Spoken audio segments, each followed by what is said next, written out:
Yo, what up guys, I'm Sammy and welcome back to the Soul Drop, and today we're going to be talking about what's in my bag. So periodically, what's in my rotation does change. As far as like what I like in a shoe, overall it does stay pretty consistent. However, I feel like the thing that changes the most in what I want in my rotation as of like that week, you know, every week or whatever, does change for the cushion a little bit, right? So sometimes I want something a little bit more responsive, you know, something a little bit lower to the ground, something I can feel a lot quicker in. And sometimes I want a cushioning setup where, you know, I am getting a little bit older and I want a little bit more impact protection.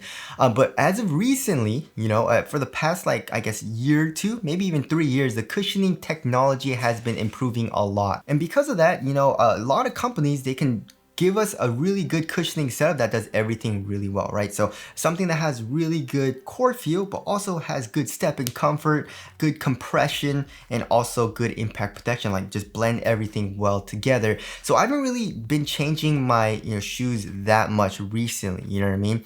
But yeah, as far as what I want, I am a guard, and what I prioritize in my hoop shoes, which I'm sure is different from each person to person, our preferences do change, but what I want is something you know, very responsive, you know what I mean? So really good traction, really low to the ground setup, something that's not bulky. You know, the overall weight, like the number weight, isn't as important. Of course, I do want, or I do like if a shoe is lighter, but the actual number weight isn't as important to me recently, you know what I mean? I'll show you guys an example of that in a minute. But yeah, so these are the shoes that have been in my rotation for the past couple of weeks, and I've thoroughly been enjoying, you know, playing. So if you guys do want to cop any of these shoes, I try to leave the link in the description box, but let's get started right off with the Adidas AE1. Oh my gosh. All right, so this shoe is one of my favorite hoop shoes that I've played in for the past couple of years, right? And I definitely feel like this shoe would go down in GOAT performance history for me, in my personal opinion, right? And also from my personal experience. So this shoes are also pretty dang cheap, 120 bucks. And oh my gosh, guys, this traction is phenomenal. So in this colorway, we have a fully translucent outsole. We have like a enlarged herringbone traction pattern as well. And it just bites really well. You stop pretty much on a dime. One of the hardest stops I've experienced in quite a while. So yeah, top tier traction. Also, I was, of course, in my rotation, I was, you know, switching from the AE1, from like the GT Cut 3, GT Cut Academy, the AC12, and the AE1 for dust performance also really good. It doesn't pick up that much dust, and it was picking up a lot less dust than the other shoes that were in my rotation, and also it bites through dust really well too. So yeah, the traction performance is GOAT level. This is really good traction. Also, the cushioning setup is something that I thoroughly enjoyed as well, right? So like I said, you know, companies like Adidas, they are improving their cushioning technology and how they implement it in a shoe as well, right? So a long time ago, they used to give us Boost, and Boost is of course nice, but they you know, improved the technology, and this shoe has Jet Boost, and also how they implemented it, they improved upon as well, in my personal opinion, right? So of course, we do have all this caging, so it doesn't allow for that much compression from the actual like outside of the shoe. However, step and comfort and underfoot cushioning is really nice in the AE1, right? So first of all, we have a pretty thin insole. You know, insole is not very nice, but underneath that, we have a very nice soft strobe board, right? So it's not a mesh strobe board. However, if you feel it with your finger, that white part, it's also still pretty dang soft, and you can feel the boost easily. And then in the heel, we have a circle cutout, like a pretty large circle cutout, which makes the heel step and comfort also pretty dang nice, right? So core feel is one of the best, you know, in any hoop shoe right now. Like core feel is absolutely amazing in the AE1. Step and comfort is amazing. You know, impact protection also was adequate. So they just combine everything super well for the cushioning setup, and it just does everything. It's a very versatile cushioning setup, right? Which I do like, of course. And also the material, it's like, you know, it's not super thin, but also not super thick. You know, also it's not very bulky really at all either, which I do like about this shoe, right? So as far as the weight goes, this shoe is pretty dang heavy, right? So this shoe is like 15.3 ounces, which is, that's pretty dang heavy. You know, if once you go past like 14 ounces for my size shoe, that's a pretty heavy shoe. The average weight of my shoes is around 12.5 ounces.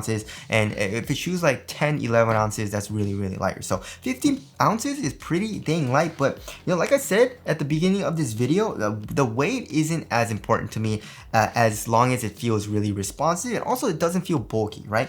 And this shoe does not feel bulky really at all. Nothing's protruding out, nothing's bulging working out as far as the like the cushion goes, and also there's not a whole lot of foam for the upper, so not bulky, and also very responsive because the traction is god tier. Really good traction. You stop on a dime. Cushion also, like I said, you're low to the ground and it's responsive. It's not super duper soft and mushy feeling, but it's just comfortable enough for me to actually, like, you know, underfoot cushioning is comfortable, you know. Also support's great, so I feel really quick when I'm playing in the shoe, which makes me not really care about the overall weight of the shoe, even though it is pretty dang heavy, right? And also aesthetically, this shoe looks really good. You know what I mean? There's some dope colorways coming out. I love this colorway, and also the Stormtrooper colorway that's supposed to be coming out looks absolutely amazing as well. So yeah, the AE1 definitely, I feel like everyone has to experience this shoe. If you want a nice hoop shoe, definitely go ahead and check this out. And I definitely feel like a lot of people have been, you know, buying this shoe because it's just selling out everywhere online. Adidas, it's sold out for both of the colorways, like that blue colorway that came out as well. So anyways, the AE1, 100% in my rotation, right?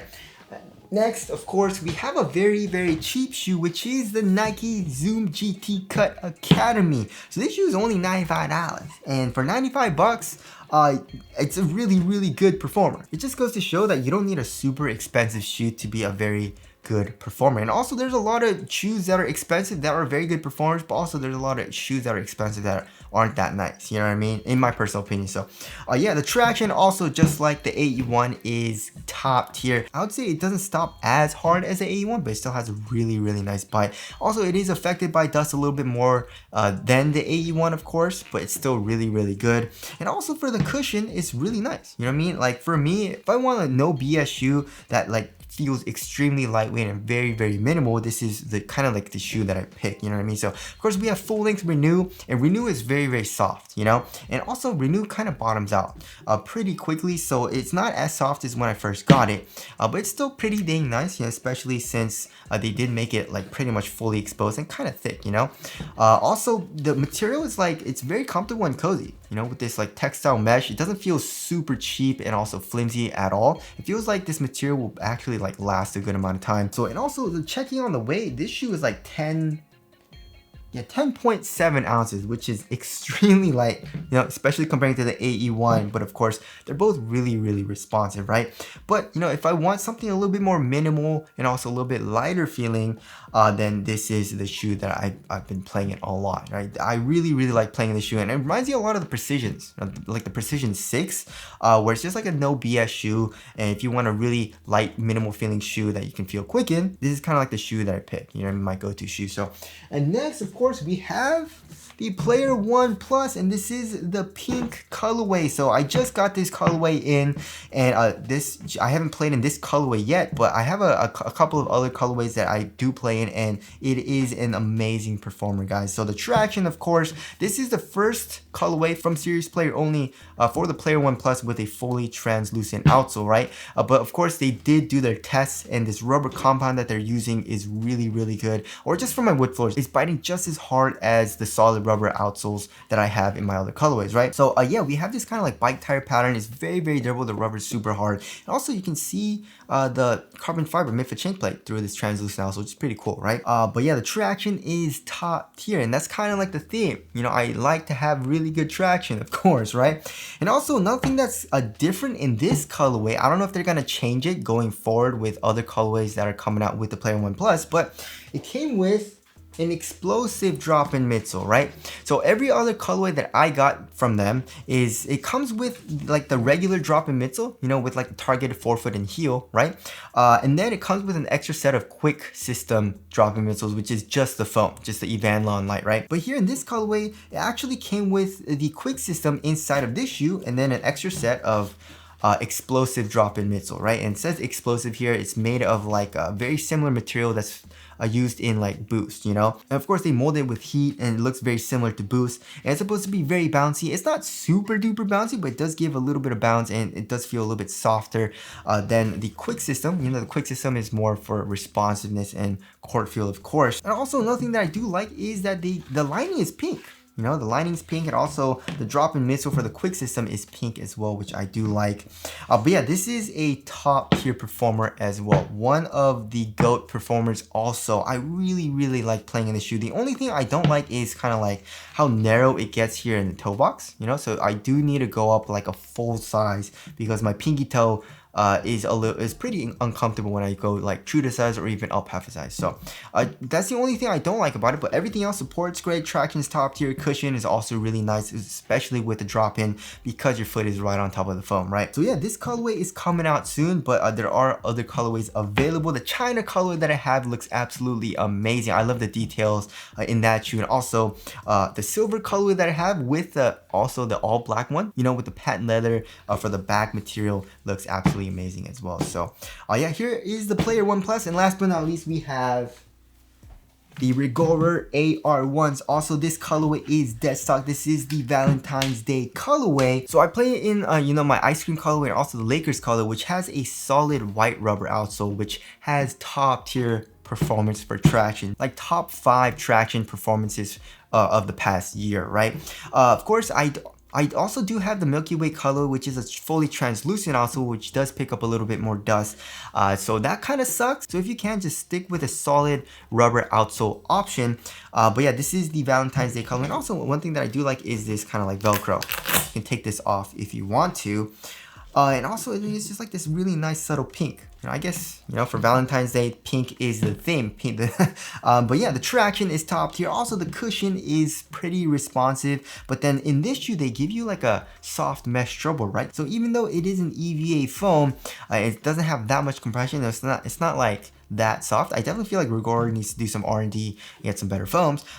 It's still pretty comfortable for step and comfort, yeah, right? It's not as nice as, you know, the Player One Plus or the AE1, but this is still pretty nice, you know, especially if you want like more of a responsive setup. And also we do have like a targeted forefoot cushion as well, which does add a little bit of bounce. But yeah, this is more of like a stiffer feeling shoe, right? So if you compare it, the AE1, very flexible, right? But also has a nice spring back. Same thing with the Player One Plus. The Player One Plus is actually really flexible and smooth. And same thing with the GT Cut Academy. Very flexible and smooth, right? But here in the AR1, it's a really stiff sole. So it doesn't really like to bend at all. So it just feels like a more stiff kind of shoe, a little bit more supportive as well, and also really responsive still.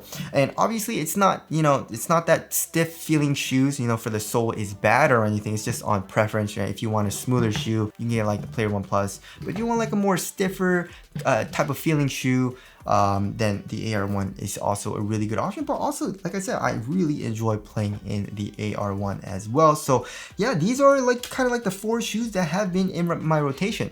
You know what I mean? And if a shoe's not in my rotation right now, of course, it doesn't mean it's bad or anything. I still love playing in, like, you know, the Ja 1s. I love playing in that shoe. The Sabrina 1 is still really nice. You know, the Wild 10s, the AC12, the 808-3, Ultra V2.